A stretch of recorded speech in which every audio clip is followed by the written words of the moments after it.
Hello and welcome to Pat O'Keefe's World of Curiosities. And tonight's feature, which we do twice a month, is Zeea and Pat's Witchy Wisdom. So, Zeea, what's on the docket tonight? Hey everybody, thank you for tuning in again. So tonight we're going to be talking about Appalachian superstitions. So there's a lot of interesting things there. We're going to talk about some that we grew up hearing and maybe some that we picked up along the way. I'm sure these might be some things that you guys have heard too if you're Appalachian. But anyway, how we want to start this off? It's such a big subject. There's so many things, and a lot of them are funny, quirky, interesting. And I think I'm probably going to try to talk about the origins of some of these if I know them. Because this is an important subject to me. It's a lot of fun. So, one thing that I thought of today, and I just want to say it right off the bat because it's funny, but my papa would say, if we had a campfire or anything, he'd say, "Now don't play in that fire or you'll piss in the bed." Did you ever hear that one? Yeah, yeah, and sometimes I think that our forebears made up a few rules for us kids to make us behave because I remember my granny, like I had a bad habit of throwing my shoes up on the bed, when I'd take them off, I'd sit down on the bed and throw them up on the bed. Granny came through one day and she said, "Pat," she said, "do you not realize that's bad luck?" And I'm like, "Oh."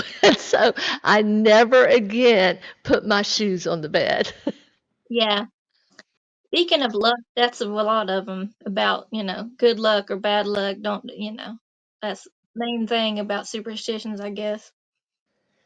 Yeah, Um, one of the things I like about it, we did a lot with brooms in these mountains because that's something that everybody had in the house. And to bring good luck into the household, you would put the broom and set it up upside down. In other words, with the bristles up. And supposedly that would bring good luck into the house. It would like clarify or cleanse the energy in the house and create an environment where good luck would come. Yeah, I've heard that, and yeah, or put it above the door frame for protection. Don't bring an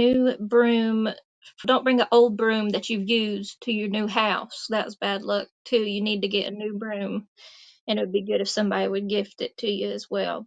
And there's other things like you put a broom out. This is part of folklore, like put a broom outside because the boo hag or the devil had to count all the bristles before they could come in, stuff like that.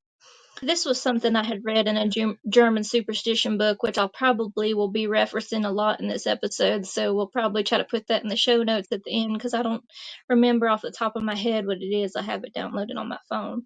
But one of the things they said, this was more kind of like a spell. If you were homesick, to prevent that, you would sweep the corners of your home and get like a little bit of each corner of your home and consume it. I don't know if it said put it in your coffee or something like that, and then you wouldn't be homesick. And I'm like, I think I'll be okay.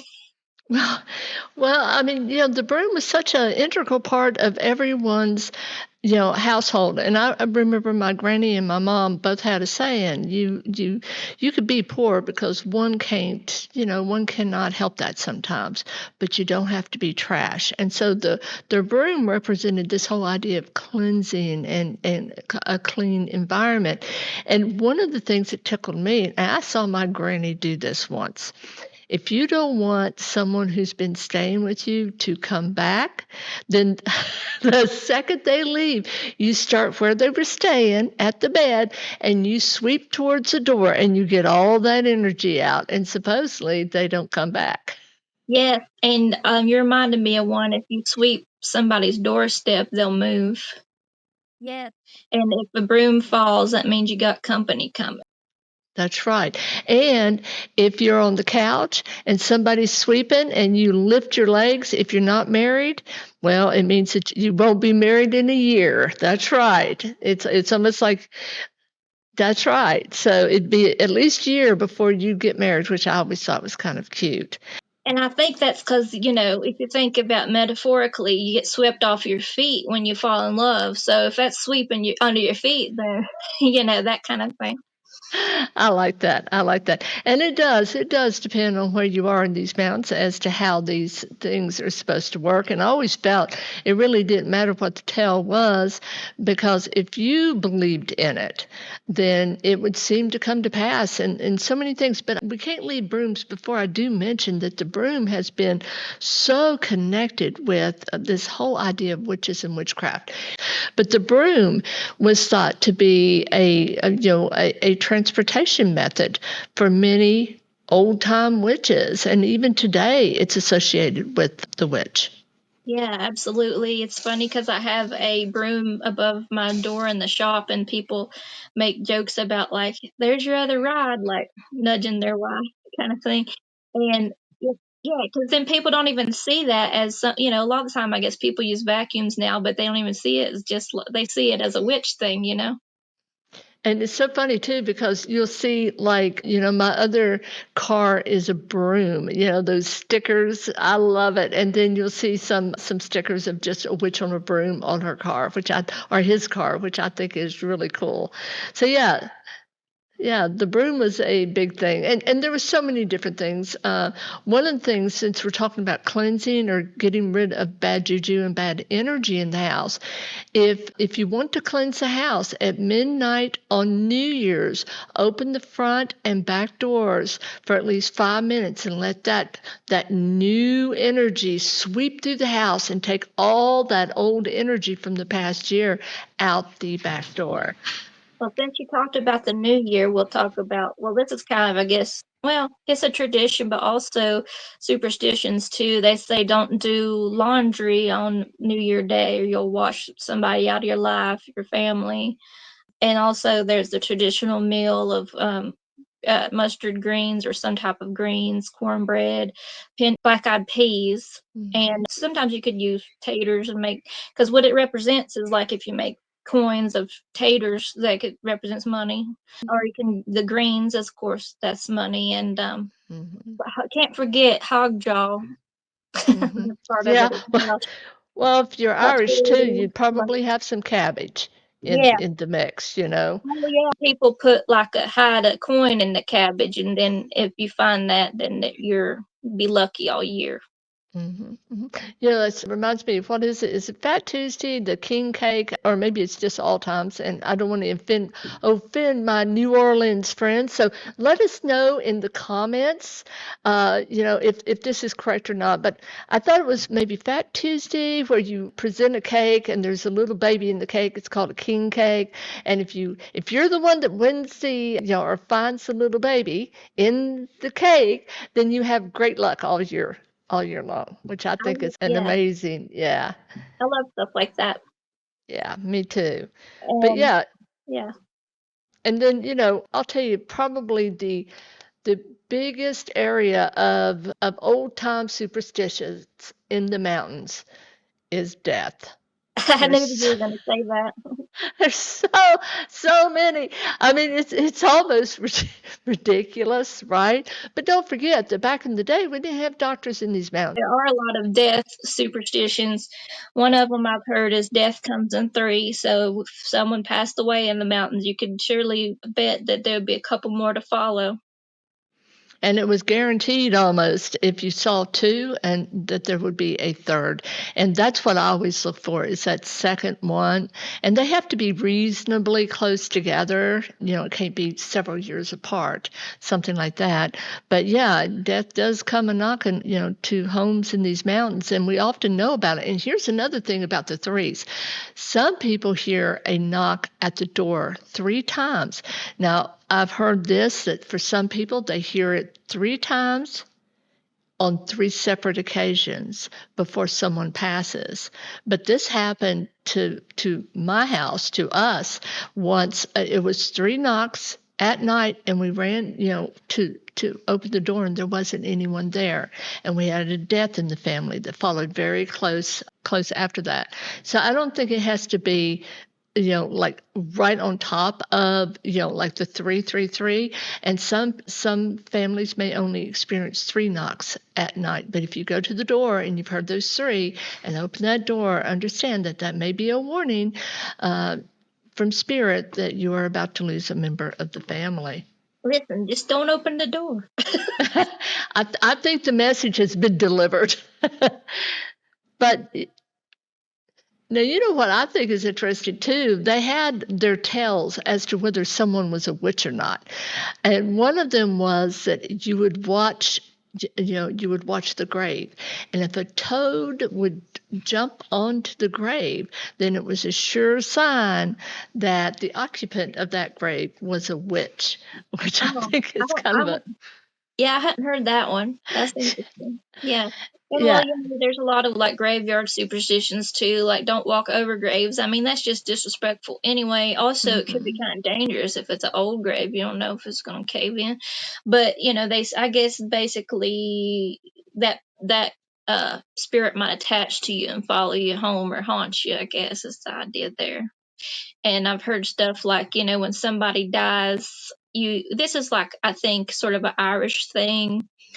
In the Appalachians, Irish descent families, they would stop the clock at the time that someone passed away, and they would cover the mirrors because they didn't want the person's soul to get caught in the mirrors. And then they would have a wake, and they would stay up all night and whatever, drinking and sort of just remembering the person, and also to make sure that the reason it's called awake is because to make sure that they didn't wake up, that they were actually dead. Yeah, And one that's of more the of a things. tradition, I guess. But yeah, I guess superstition too. Well, yeah, they're tradition, but there were superstitions also. One of the things that they would do is they would always put a mirror up to the person who had passed to make sure that they weren't breathing, that they didn't see breath on the mirror. Because in those days, it was very common to be buried alive. And especially, they have actually moved like entire graveyards in Europe, and they have found graves whose coffins you could tell that they tried to claw their way out of the box. So these were very real fears that people had. And one of the things that they would do is they would tie a string around the hand or the wrist of someone that was in a coffin, and then they would wind that up and it would hang on a bell, saved by the bell, that phrase. And so if someone woke up and they, in the coffin alive, they could ring the bell, and the night watchman or the day watchman would come and, help dig them out before they suffocated. And so, yeah, there's a whole tradition with that particular thing. And I like the way that you mentioned, our wakes, because they were full of like things that might not seem normal by modern standards, okay, in some places. Like one of the things that they might do is get the person out of the coffin, which was usually on two old saw horses in the living room, and they might dance with the corpse, for one last dance, one last waltz. And then they may put the corpse on the couch or a chair, and everyone would have a drink, one last drink, with the person who was sitting up, usually a man, by the way. And then they would, carefully, it wasn't being disrespectful. It was acknowledging that this person would never again drink or have camaraderie with them, and it was their way of saying a goodbye to them. So yeah, so we have that. And also the mirror. One of the reasons that they recovered the mirror also, because it was considered a doorway even then, is that you didn't want to look into the mirror after someone had passed, because if you saw a reflection of yourself with the loved one anywhere in the mirror, it meant that you were being called too. So no one wanted to see that. And so they would put usually like black muslin or something like that over the mirror. And the stopping of the clock, it was thought that you would stop the clock for 24 hours, and it was to memorialize, if you will, the time, the minute, the hour that someone had passed. So that's why those were done. I just remembered that I think what I read is like when they're taking the body out of the house after the wake, I think they must have to go feet first, because if they do head first, then they're still looking into the room or something like that, that they No, would be there, something you're like that. right. And if you do that, then the ghost of the person will find its way back. Yeah. That was really the superstition is feet first, out the door, because if it were the opposite, they would be looking and find their way back. And it's really interesting because in births, usually it's head first, right? Oh, So it's the opposite also. You see what I'm saying? You're coming yeah. into this life head first, you go out of this life feet first. So Yeah. it's the opposite. And you'll That's find correct. that. Yeah. I didn't think of that. Yeah. Also, I think, there's a superstition pregnant women are not supposed to see dead bodies or touch them, especially. And they're, I guess, not supposed to go into a graveyard either. Yes, because if a pregnant woman would look at a dead person, say in their coffin, the baby might be marked. Now, what that mark may mean is simply a birthmark. It could also represent like having issues mentally, like mental illness or mental, not being as sharp as everybody else in the box, as we say here, the crayon box. And, so it could be any number of things. And they truly were afraid of that. So pregnant women were kept away from the dead.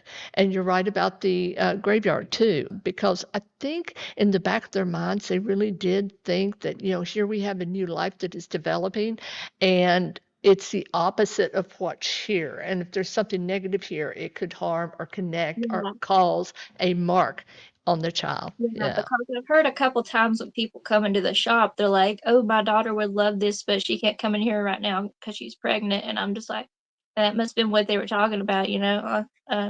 There are probably a lot of pregnancy superstitions and stuff too, but the one thing I can think of that's actually you shouldn't do is raise your hands above your head when you're pregnant, especially getting about to give birth, because they say that'll put the umbilical cord around its neck and strangle the baby, which it may just cause some complications, but I've heard that.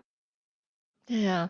Yeah, there's a lot, and I mean, just as simple as see, everybody had a rocking chair back then. There was at least one rocking chair because you would use that and you would rock them babies. My great granny, we had her rocking chair forever, and it went to my other sister. But there was actually a place in that rocking chair, in the armrest, that she had actually done this so much that it had rubbed an indention in. But she had that old rocking chair her whole life. So there is a saying, don't ever rock a rocking chair without someone in it because it can bring death to your doorstep. Yeah, or invite a ghost to come sit there and rock, I guess. And of course, we always have this thing about birds. And if one gets into your house, supposedly that's a premonition of death also. So you always try to keep them old birds out. You didn't want them out. And talking about birds, the owl, if you hear an owl screeching during the day, that may be an indicator of someone who will pass in your life. And also, this is interesting.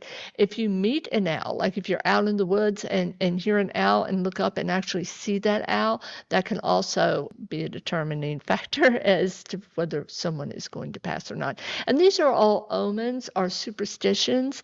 And what it did, they usually prepared. It's not like it caused the death. This was like being prepared for the knowledge or the revelation that someone is or has passed.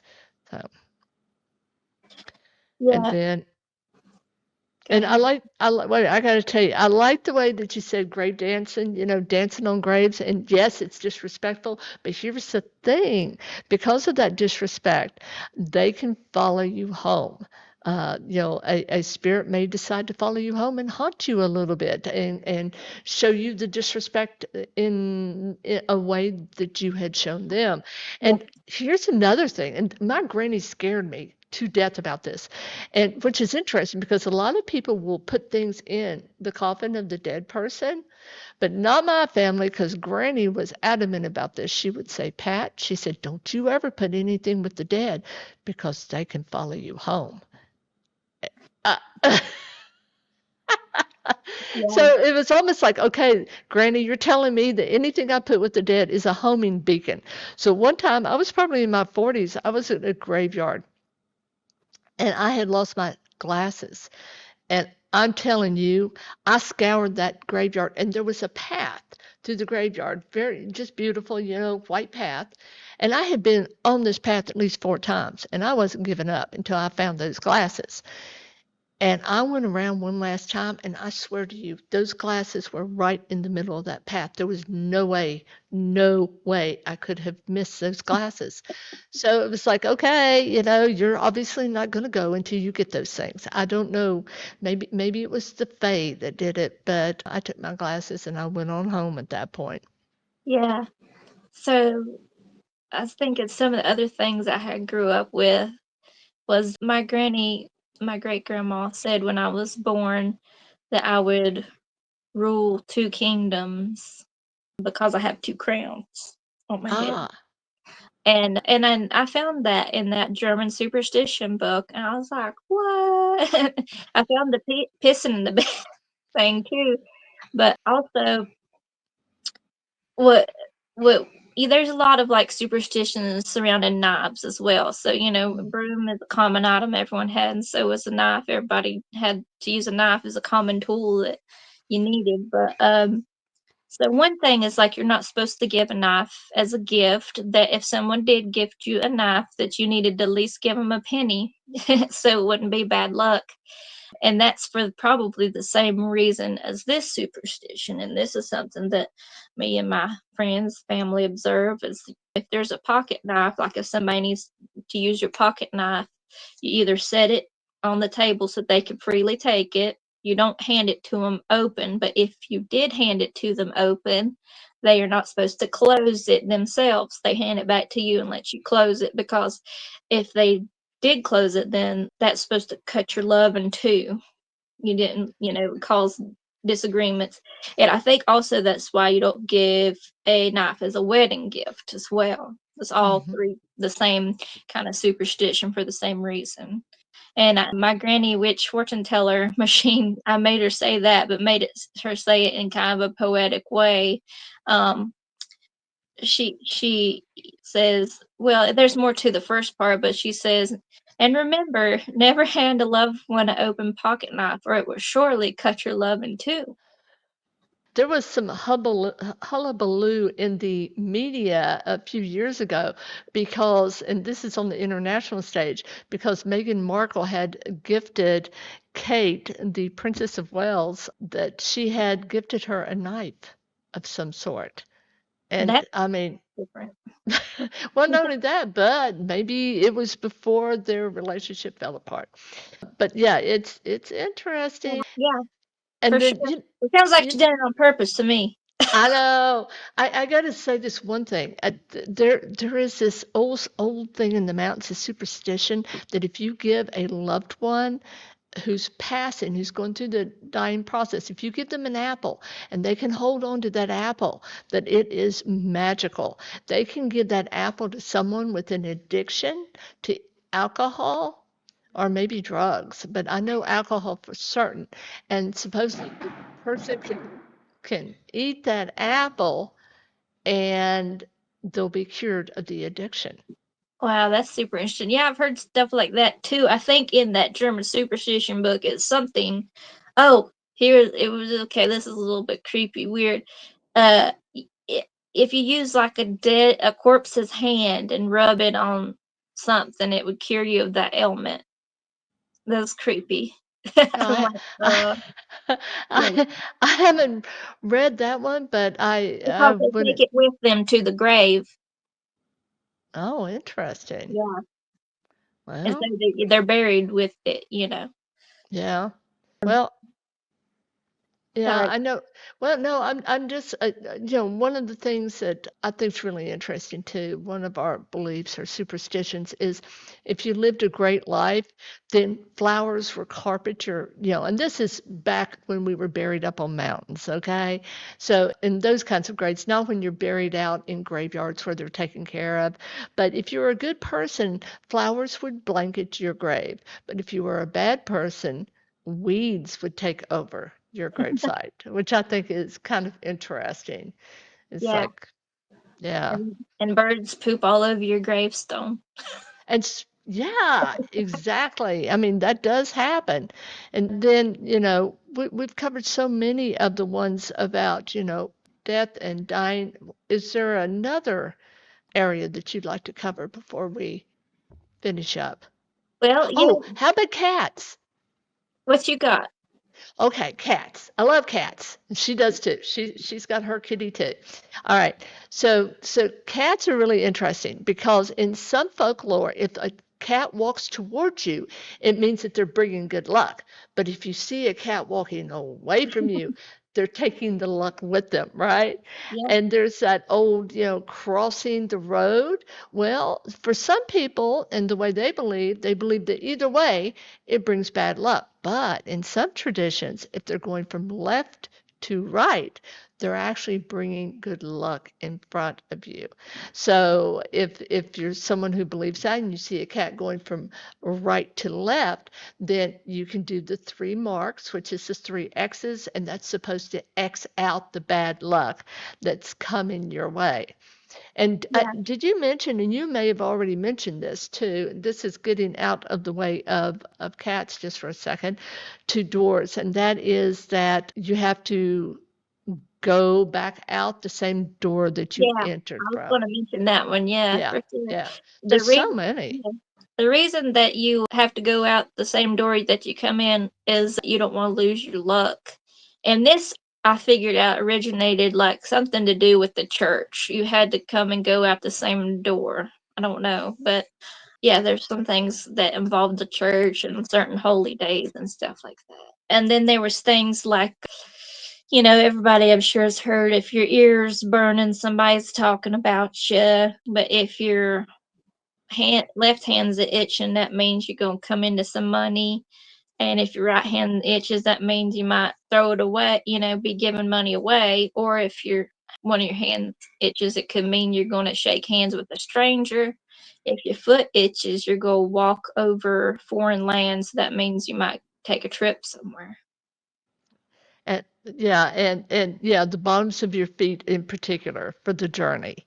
If your Yeah. feet are itching, yeah, it means you're about to At least, travel, which is kind of cool, I at least you think. would hope that and not some athlete's foot or something. All right. Now, Zia, we always have so much fun, and talking about Appalachian superstitions is very close to our hearts. We're both little, what I call Appalachian granny women. Some people call us witches, so we just accept that. But you've got something exciting coming up that I don't think we've really went over before, and that is you offer tours in your town of West Jefferson, North Carolina. So tell us about that. Yeah, so I do a little ghost walk. I'm kind of going towards calling it a ghost walk so people know it's a walk-in tour. We don't actually go into any buildings or anything, but I just kind of tell local folklore and legends and ghost stories. I grew up here and kind of like, campfire ghost story stuff. And we just walk around downtown West Jefferson and stop at some little spots, and I kind of like tie in where we're standing with what I'm talking about, and sometimes throw a little bit of history in there as well. And it's about an hour and a half long. But my first one is going to be Memorial Day weekend that Saturday. So that's usually when I start for the season, and then I'll do one a month, or I might do two a month. You'll have to just go to greatsoutherngothic.com and look Yeah. at that. Yeah, look And at if my you'd dates. like to meet our Zia in person, she does have a physical shop in West Jefferson, North Carolina, called Great Southern Gothic, and she's there. What's your hours there, Well, I'm Zia? open Wednesday to Sunday, normally 11 to 5, but Fridays and Saturdays I'll open till 6 in the evening, and then Sundays I'm open 12 to 5 and Tuesday. Oh, I was going to ask when you take a day off. Yeah, Well, I'm glad you get a day off anyway. And so, she does all that, and she does something really fun too. That's I think is super cool. She does a what she calls a tourist trap escape room, and it's Appalachian themed. Tell us about that one. Yeah, it is a lot of fun. I got some good reviews. Look up my reviews, 5-star reviews. But yeah, it's just a super fun family activity. I got 3 little rooms to explore. I call it, the theme right now is Tourist Trap, and it's very just like hillbilly Appalachian. There are some, cryptids mentioned like Bigfoot, Mothman, and then we've got the Granny Witch fortune teller machine in there. That's a lot of fun. So you got to find a dollar while you're in there, and then you use, she talks to you and puts out the fortune, and the fortune is just a clue for the game right now. But once we're done with that theme, I'm going to bring her out to the front, and she'll be putting fortunes out, actual fortunes out, that you can collect. But yeah, so then there's a black light room, and it's kind of, I call it the booger woods, and there's glowing eyes in there of, you know, boogers and monsters, haints.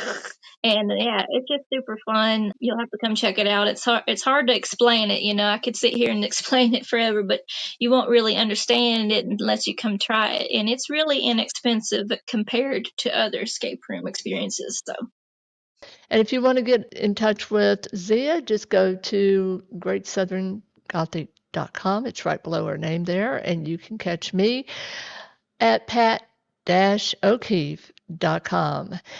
And until next time, stay thank you. curious.